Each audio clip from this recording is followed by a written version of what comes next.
Ladies and gentlemen, thank you for tuning into another episode, a long overdue episode of the Psychotherapist Podcast.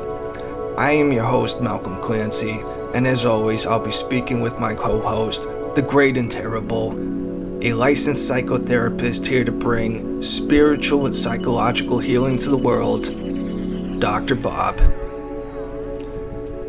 In this episode of the podcast, we discuss some issues going on with telehealth and legal implications of that.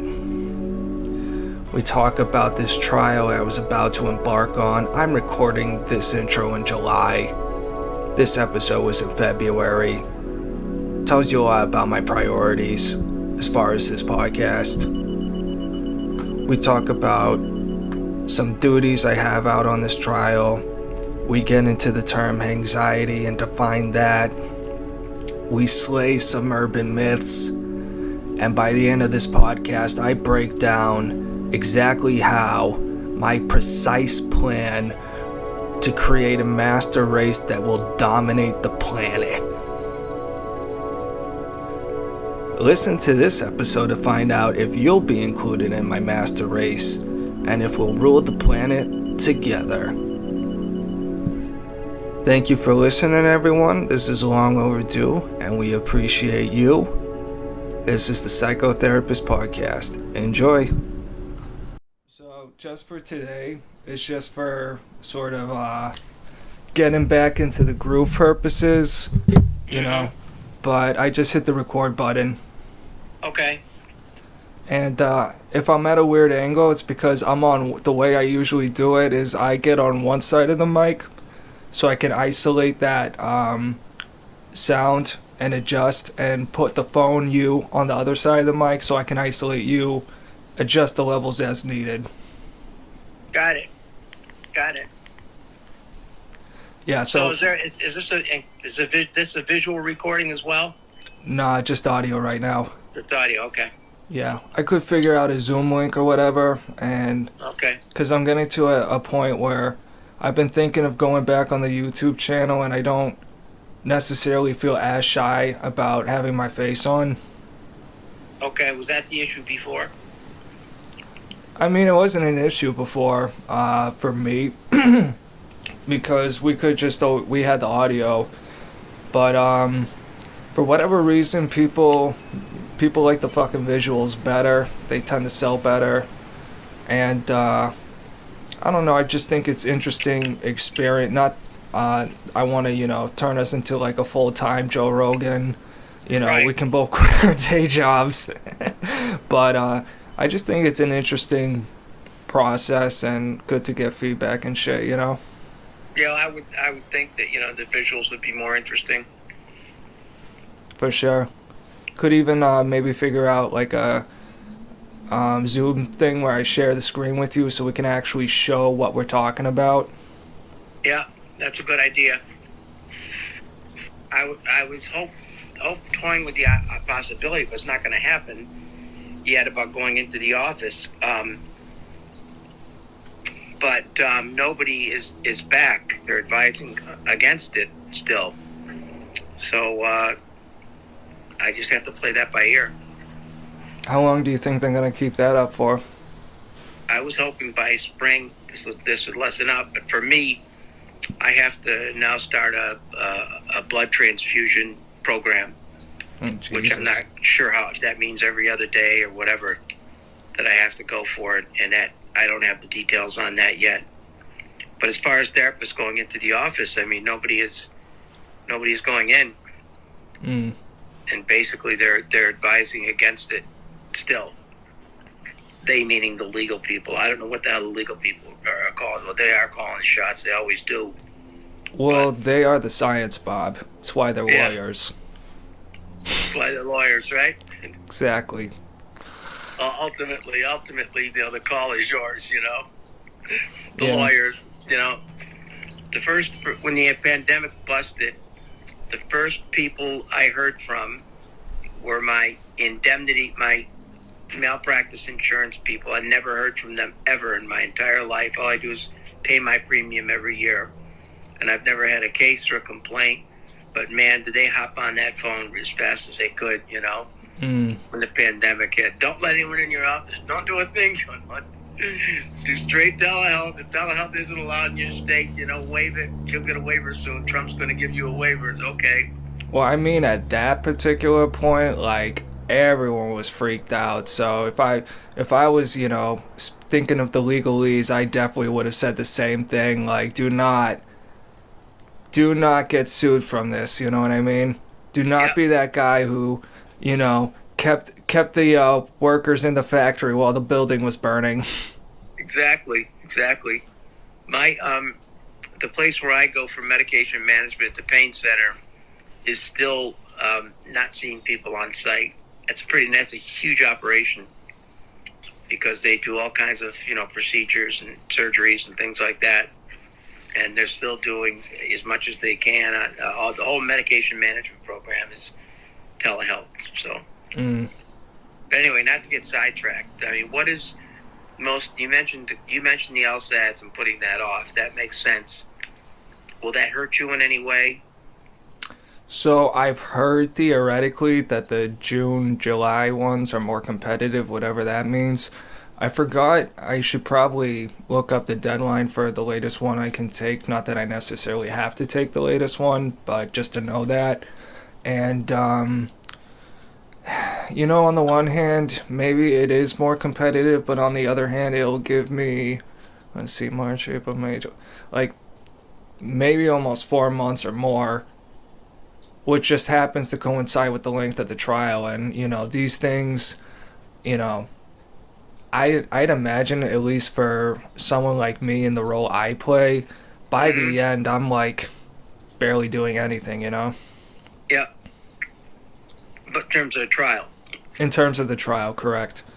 And you usually working your ass off, wrapping things up, pulling together paperwork and assembling binders and things like that. I mean, perhaps, but I just know from doing other trials, at my old firm that, I mean, for the attorneys and for, partners, for sure, it's a nonstop process all the way through. But for like support staff like me, it's usually starts off crazy, mellows out, and depending how the trial goes, either gets maybe a little crazy toward the end or just stays mellow. Okay. Well, how would you describe your duties so far in this trial? Binder bitch. Finder bitch? Yeah. I don't understand. I create binders. I'm the binder bitch. Oh, I thought you said finder bitch. You're the binder bitch. The binder bitch. Yep. But it is a bit interesting because I got an email this morning from the big boss saying, "Hey, I want all of you who are on the ground and on the trial team to watch the openings and give us your comments and analysis or whatever." And that included me. So, wow. I'm a bit, taken aback because, I'm like, fuck, I don't know the case as well as I probably should. Right. You know what I mean? But I do think there could be value in the sort of layman's perspective, Oh, absolutely. It doesn't mean you can't render an opinion, an observation. Right. So we'll see how that goes. And I suspect that's exactly what they're looking for, is some kind of an opinion, observation. That's a little closer to the jury's perspective, so that has some value.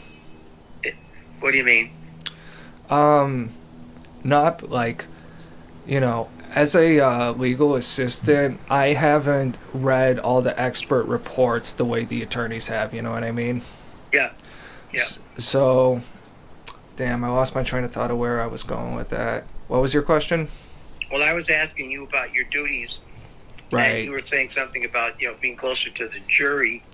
Okay. I was asking what you meant by that. So what I mean is that not being as much of involved and experty and, it's not that I'm coming in fresh like the jurors are, but I think, I'm somewhere in between where I'm like a little more relatable to a jury sort of blank space perspective. At the very least, more so than these attorneys and partners that have been like dedicated the last 3-4 years of their lives nonstop into digging into every little nuance and whatever. So does that make sense? Yeah, makes a lot of sense. I don't watch a lot of lawyer shows on TV. In fact, when I watch is, and now all the time, is a show called Bull. Have you ever seen that? Nah, I haven't heard of that. Is it about Wall Street?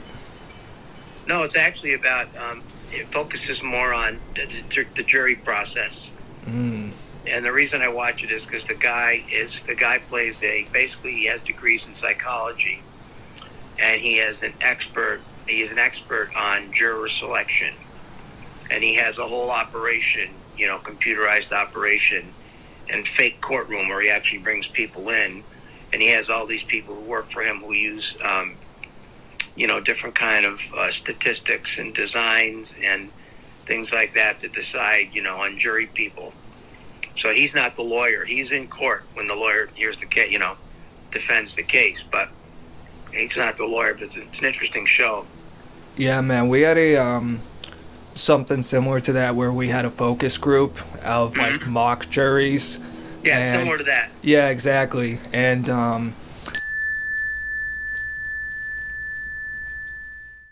thought the dude was smoking like weed or cigarettes or something while he was on the Zoom call, but like later it was angled, he changed like positions or whatever, and we saw it was incense. Because we're like, why does this smoke keep coming across the fucking screen? Is this dude fucking high? And he just also happened to be the dude who's like, nah, I looked in their eyes, man. They lying to you. They bullshit. I've been out on these streets, yo. Why is he burning incense? I don't know, probably to cover up the weed smell. Yeah, there you go. Right, it's right there. Yeah. Who knows? But Speaking of angle, I seem to be losing you in the picture here. Sorry, holding the phone like this, my arm gets achy. I got a little Hangxiety right now, so I'm like, I can't hold still. What's the Hangxiety about? The trouble we're talking about? No, I just had a pint last night, and I don't drink very often. A pint of what? IPA. Oh, okay. Yeah. Big bottles. Yeah, the tall boys. Right. The Gutters Row stuff. Gutters Row, I like that. Yeah. Reminds me of my good old 40 days. Yeah. The fucking Hurricanes and the Colt 45s and... God, I don't know if I ever had a 40 Steel Reserve, but if I did, I'm an idiot. Would you ever drink Colt 45 again? I mean, if it just landed in my lap, I guess, but I don't think I'm ever going to actively seek it again unless I'm going undercover in the fucking hood or something. Well, there are two beers I would absolutely never touch again unless I had a gun to my head. One would be Colt 45, and the other would be Moosehead Ale. I ain't never heard of Moosehead, but that's... yeah. What a hangover. I'll remember that. But honestly, I did Wim Hof this morning. That did help a lot with the anxiety. So which procedure did you do? Oh, just the standard one that is like the first one that comes up when you're on YouTube. That's like 11 minutes long, and it's just 3 rounds of exercises. Okay. All breathing exercises. Yep, just that rhythmic, circular, like 30 deep breaths, and then holding your breath and all that good shit. Okay. I did some rhythmic exercises too, but nothing like Wim Hof. Nothing that taxing. I find it relaxing, bro. I don't know about taxing. I sit out in the cold and feel like a friggin', Ronin samurai meditating under a waterfall. Okay. But it offsets the anxiety, huh? Does for me. Yeah, well, absolutely. I can see where it would, you know? Yeah. I mean, part of the notion of teaching people deep breathing, meditation-like techniques is to convince them that these things will help in almost any instance over time if you gain confidence in it. Because if you're all worked up and you're all wired from a hangover and you start breathing, just gently breathing, you know, and to find a rhythm, you're going to start feeling a little bit better. It's going to calm your heart, your blood pressure, all those things. Absolutely. It's better than having another beer. You're right. Yeah. Yeah, no, that old phrase, you know, the hair of the dog that bit you, is that how it goes? I don't think I've heard that one. I'm going to have it, you know, you want a beer? Yeah, might as well. You know, I have a hair of the dog that bit me, you know. A hair of the dog that bit me. It's sort of like... Like a souvenir from something that's fucking me over? Right, is that exactly. the idea? Okay. Yeah. Gotcha. I'm pretty sure that's how it goes, you know. No, give me a hair of the dog that bit me, you know. Yeah. I just heard that, you know, I may have tried it once in my life, probably. I don't remember. But I've just heard that if you wake up hungover as shit, just start drinking again and it'll help the hangover. Yeah, oh, yeah. Well, where did you hear that? I can't remember. I've also heard avoid hangovers, stay drunk, but that was a rap song. Exactly. Well, I mean, in some ways, I consider this an urban myth, you know? Yeah. The reality is, though, you know, the thing is, your end point for drinking is 5 a.m, and then you wake up, you sleep for an hour at 6. You know, you probably are better off drinking and just stay drunk until you can't drink, you know? Literally, I mean, from a physiological point of view. I've always marveled at the people who can just, like, drink till 5 a.m. more than once a week. And for me, I could only manage, like, once a month, you know? There are people who can do that. It's amazing. Fucking genetic freaks. Hitler was right, bro. We need to put the fucking drunks in charge. What did he say about the drunks? Oh, I'm just fucking around just because he was a eugenicist and believed in a master race, so I'm saying we should put these physically superior specimens in charge of everything. So if I was Hitler, my master race wouldn't be a bunch of, you know, fucking blonde-haired, blue-eyed crackers. It would be a bunch of alcoholics of all races. Right. But I'm thinking, you know, one of the races that can drink the most with genetic, you know, survival races are the Germans. I mean, what about the Irish, the Germans? I mean, what about the Eastern Europeans, the Russians? Oh, definitely the Ukrainians, the Russians. Yeah, I've heard Ukrainians. They can pack it away. I've heard Ukrainians are, like, a lot of them. It's just a country that has a lot of, like, professional boxers and shit. So, just a lot of tall fucking jack dudes who can carry, like, a javelin missile away I couldn't, you know? Yeah, exactly. Fucking Rambo shit. Yep. I saw, just to go off on a quick tangent, I saw a really interesting video.